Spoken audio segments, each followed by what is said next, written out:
Hey guys, in today's episode I'm going to be taking you through a detailed but interesting review of my primary airsoft gun, the KWA M4. The KWA M4 is your average AG, but with some slight differences. It comes from the close quarter rifle series by KWA to make an affordable and reliable CQC gun. The body partly consists of some metal and some polymer plastic. Like you'd expect from a high quality gun, the important parts like the barrel, the front and rear iron sights, the delta ring, the stock and stock tube, the rail, the version 2 gearbox, and most of the internals are made of metal, while other stuff like the handguard and the upper and lower receivers are made of plastic. After a while of having the gun, I slowly started to upgrade it, starting with the FPS. I had the spring switched out in a different cylinder with a smaller air hole on the side, which keeps more air pressure on the inside of the barrel, resulting in an increase in FPS along with the spring.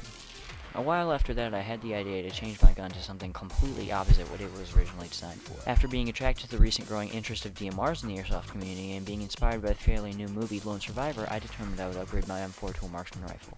Lone Survivor is a movie originally based off the book written by Marcus Luttrell, which tells the first-hand accounts of Operation Red Wings. In 2005, a small team of 4 Navy SEALs embarked on a covert mission in Afghanistan to capture and kill a high-value terrorist leader. Unfortunately, the op was compromised by a simple group of goat herders, which led them to make the fateful decision to let them go. Hey! You just won the lottery. This allowed them to go back and alert the local Taliban of their presence. To make a long story short, they ended up getting attacked by an army of Taliban, resulting in the death of 3 of the Navy SEALs, leaving Marcus the only one. The story continues to tell the daring acts of the rest of Marcus' team as they attempt to rescue him, leading to one of the 2 rescue choppers getting shot down. The story tells the courage of the men as they lay down their lives in order that others might live, and as Marcus is on his own behind enemy lines for close to a week. This is a great movie and book. I couldn't recommend it more.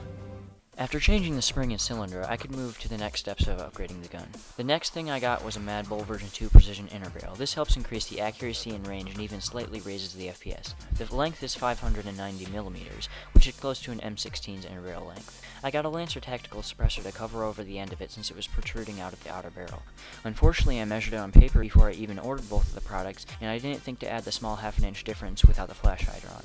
This resulted in half an inch of the inner barrel sticking out of the suppressor. Since I didn't want to clog up or bend the tip of the barrel, I carefully cut off the tip with a steel cutting saw, and it hasn't affected the performance at all.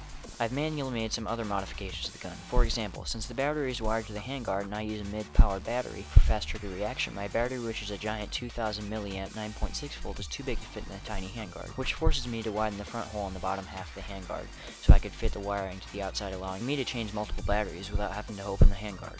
Another thing I've done is switched out the default stock with the Lancer Tactical stock designed for butterfly batteries, which go into the tubes on either side of the stock. But since mine is rigged to the front, I filled it with some heavy metals to counterweight the gun since it's very front heavy.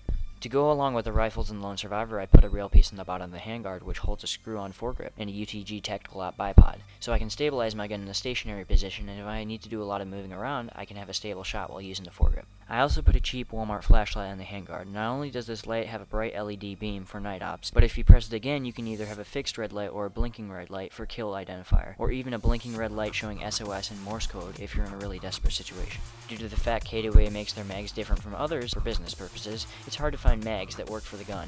Fortunately, Elite Force makes fairly cheap ones which work with KWA guns. I have 5 mid-caps along with the KWA mag that came with the gun, which I use .30 gram BBs in for increased accuracy and power. For the optics, I run an AIM Sports 4x32 compact scope, which offers the effectiveness of an ACOG scope without taking away the actual sniper look. Now, I'm not going to say this is the best DMR out there, but with the upgrades I've done to this M4, I've greatly increased the all-around performance of the rifle to something that very well fits my needs. Thank you for watching, comment, rate, subscribe, and have a nice day.